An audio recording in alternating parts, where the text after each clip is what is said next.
Set 2 Bharat किस गोलार्ध में स्थित है? तो इस प्रश्न का उत्तर है उत्तरी गोलार्ध में। क्वेश्चन नंबर 2 है भारत में जनगणना की अवधि है प्रत्येक 10 वर्ष पे जनगणना होती है। भारत की कुल जनसंख्या कितनी है? तो 2011 के जनगणना के अनुसार भारत की कुल आबादी 121.08 करोड़ है। भारत की सबसे बड़ी जनजाति कौन है? तो भारत की सबसे बड़ी जनजाति भील जनजाति है।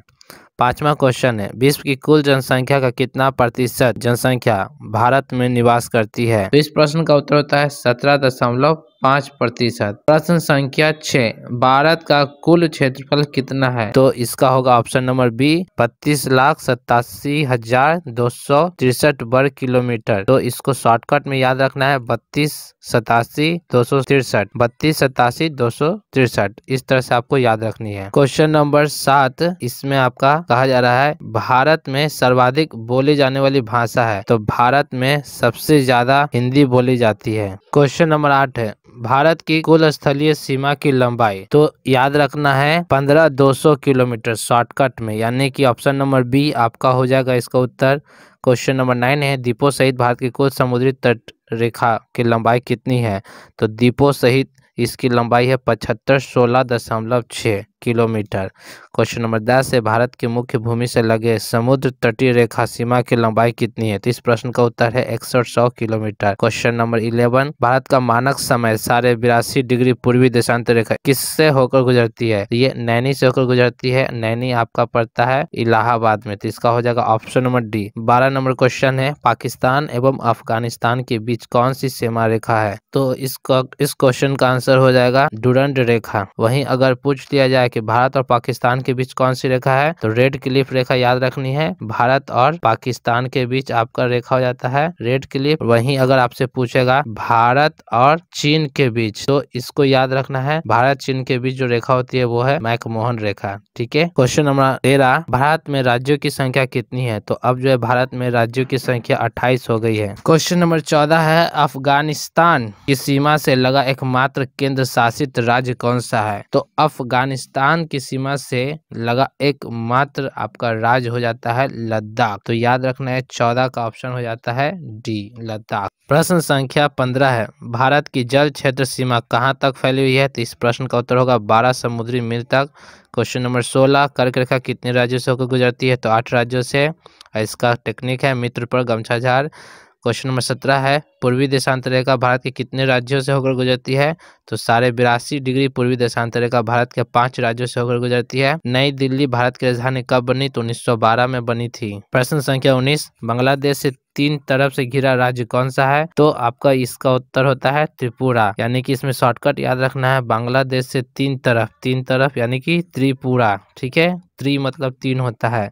क्वेश्चन नंबर 20 है आदम का पुल किसके मध्य स्थित है? तो आदम का पुल भारत एवं श्रीलंका के बीच स्थित है। प्रश्न संख्या 21 भारत की दक्षिणी बिंदु भूमध्य रेखा से कितनी दूरी पर स्थित है? तो 876 किलोमीटर की दूरी पर स्थित है। जनगणना किस अनुच्छेद में वर्णित है? तो इस प्रश्न का उत्तर हो जाएगा आपका 246। तो याद रखना है जनगणना जो है अनुच्छेद 246 में वर्णित है। क्वेश्चन नंबर 23 है भारत में प्रथम जनगणना की शुरुआत लॉर्ड मे ने की थी, ये याद रखना है। और किसके शासन काल में हुई थी ये तो पता चल गया, लेकिन किस वर्ष की गई थी? तो 1872 में की गई थी। वहीं क्वेश्चन नंबर 24 है भारत की सबसे लंबी अंतर्राष्ट्रीय स्थल सीमा किस देश के साथ है? तो भारत की सबसे लंबी अंतर्राष्ट्रीय स्थल सीमा बांग्लादेश से लगती है। प्रश्न संख्या 25 है भारत एवं श्रीलंका को अलग करती है। इस प्रश्न का उत्तर होगा पाक जलड मरुमध्य और मन्नार की खाड़ी, ये दोनों यानी कि ऑप्शन हो जाएगा डी। ए एवं बी दोनों जो है भारत और श्रीलंका को अलग करती है। भारत 26 है भारतीय उपमहाद्वीप में कौन सम्मिलित नहीं है? इस प्रश्न का उत्तर हो जाएगा श्रीलंका। प्रश्न संख्या 27 भारत में नियमित जनगणना की शुरुआत 1881 ईस्वी में किसके शासन काल में हुई थी?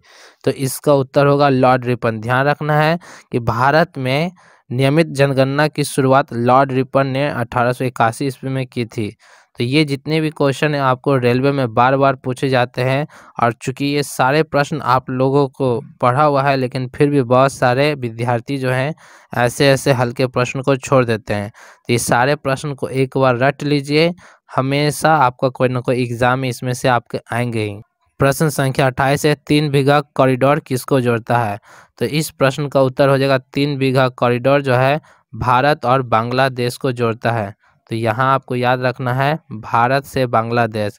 वहीं प्रश्न संख्या 29 है, भारत की अक्षांशीय स्थिति क्या है? भारत की अक्षांशीय स्थिति 8 डिग्री 4 मिनट से 37 डिग्री 6 मिनट उत्तरी अक्षांश, ये ऑप्शन होगा आपका। वही क्वेश्चन नंबर 30, दिल्ली किस वर्ष भारत की राजधानी बनी? तो ध्यान रखना है दिल्ली किस वर्ष भारत की राजधानी बनी, तो 1912 में। और नई दिल्ली भारत की राजधानी कब बनी? तो 1931 में। तो यहाँ प्रश्न संख्या 18 पे ध्यान देना है। इसमें नई दिल्ली भारत की राजधानी कब बनी? तो नई दिल्ली भारत की राजधानी 1931 में बनी थी।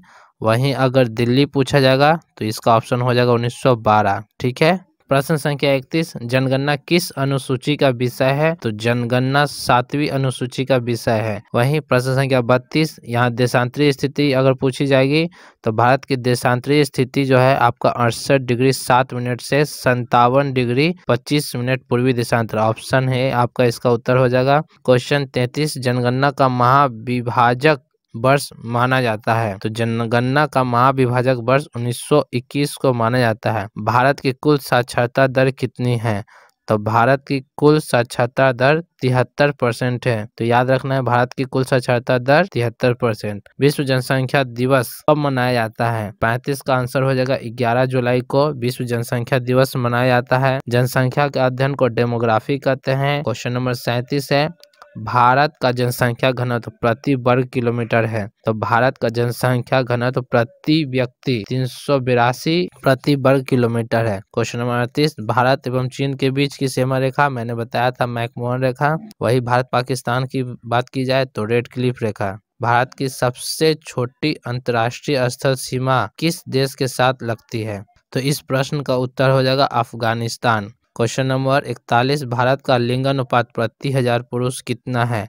तो 943 महिला। ये 2011 के जनगणना के अनुसार जो है 943 महिलाएं आपका लिंग अनुपात है। वहीं आपका 2021 में न्यू जनगणना आएगी। क्वेश्चन नंबर 42, एक समुद्री मील बराबर होता है? तो ये बार बार क्वेश्चन पूछे जाते हैं। तो इस प्रश्न का उत्तर हो जाएगा ऑप्शन सी। एक समुद्री मील जो है 1.852 किलोमीटर के बराबर होती है।